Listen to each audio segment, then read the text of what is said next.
यह आदमी फ्रिज से बर्फ के टुकड़े खा रहा था। अचानक उसकी आंखों में आंसू भर आए। फिर उसने बासी बिस्कुटों पर जमी फफूंदी को खुरच कर हटाया, उन पर कैवियार लगाया और खा लिया। यही उसका बचा हुआ आखिरी खाना था। वह पिछले 3 दिनों से इस आलीशान हवेली में फंसा हुआ था। असल में वह एक चोर था जो एक मशहूर पेंटिंग चुराने आया था। लेकिन जैसे ही वह बाहर निकलने वाला था, उसने गलत पासवर्ड डाल दिया। इससे घर का सुरक्षा सिस्टम सक्रिय हो गया और सभी दरवाजे लॉक हो गए। उसका अपने साथियों से भी संपर्क टूट गया। बचने का कोई रास्ता खोजते हुए उसकी नजर मुख्य दरवाजे पर पड़ी, जो पूरी तरह मजबूत लकड़ी का बना था। उसने चाकू से दरवाजे को काटना शुरू कर दिया। कुछ देर बाद वह एक छोटा सा छेद बनाने में सफल हो गया, लेकिन उसके पीछे मोटी स्टील की प्लेट लगी हुई थी। निराश होकर वह पानी पीने के लिए रसोई में गया, लेकिन मुख्य पानी की सप्लाई बंद थी। उसने काफी देर तक टॉयलेट को घूरा, लेकिन वहां का पानी पीने की हिम्मत नहीं जुटा पाया। फिर वह घर के अंदर बने पौधों वाले हिस्से में गया और ऑटोमेटिक स्प्रिंकलर की पाइप खोद निकाली। लेकिन जब उसने उसे चालू किया तो उसमें से एक बूंद पानी भी नहीं निकली। फ्रिज में भी सिर्फ एक्सपायर हो चुका कैवियार और बिस्कुट ही बचे थे। अगले दिन उसे पता चला कि मेज पर रखे फल असली नहीं थे, बल्कि पत्थर से तराशे गए थे। उसने एक पत्थर का फल उठाकर खिड़की पर दे मारा। फल तो टूट गया, लेकिन शीशे पर एक खरोंच तक नहीं आई।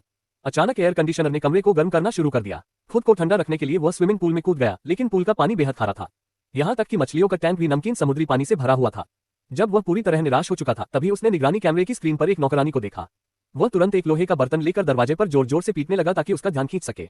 लेकिन दरवाजे की साउंड प्रूफिंग इतनी अच्छी थी कि बाहर उसे कुछ सुनाई नहीं दिया। फिर उसने मदद मांगते हुए एक संदेश लिखा और उसे दरवाजे की दरार से बाहर निकालने की कोशिश की, लेकिन वह किसी भी तरह बाहर नहीं जा पाया। आखिरकार वह सिर्फ बेबस होकर देखता रह गया, जबकि नौकरानी वहां से चली गई। उसी दिन उसकी किस्मत थोड़ी बदल गई। उसने एक धातु की मूर्ति की मदद से स्टोर रूम का दरवाजा खोल लिया। अंदर उसे नूडल्स, सूखा राशन और एक बड़ा रेफ्रिजरेटेड स्टोरेज मिला। तभी पौधों वाले हिस्से से फिर पानी की आवाज सुनाई दी। ऑटोमेटिक स्प्रिंकलर अचानक चल पड़ा और पानी छिड़कने लगा। वह तुरंत नोजल के पास गया और ताजा पानी पीने लगा। अब उसके अंदर फिर से उम्मीद जाग उठी। उसने घर का सारा फर्नीचर इकट्ठा करके एक अस्थायी सीढ़ी बनाई। लाखों डॉलर की कीमत वाला एक फूलदान तोड़कर उसके टुकड़ों से अपनी आंखों की सुरक्षा की। फिर वह धीरे धीरे ऊपर चढ़ा और छत के किनारे को तोड़ने की कोशिश करने लगा।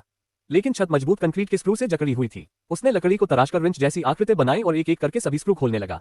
आखिरकार जब सारी लकड़ी खत्म हो गई, तब उसने आखिरी स्क्रू भी खोल दिया। इसके बाद उसने दीवार पर एक माफीनामा लिखा और फिर वह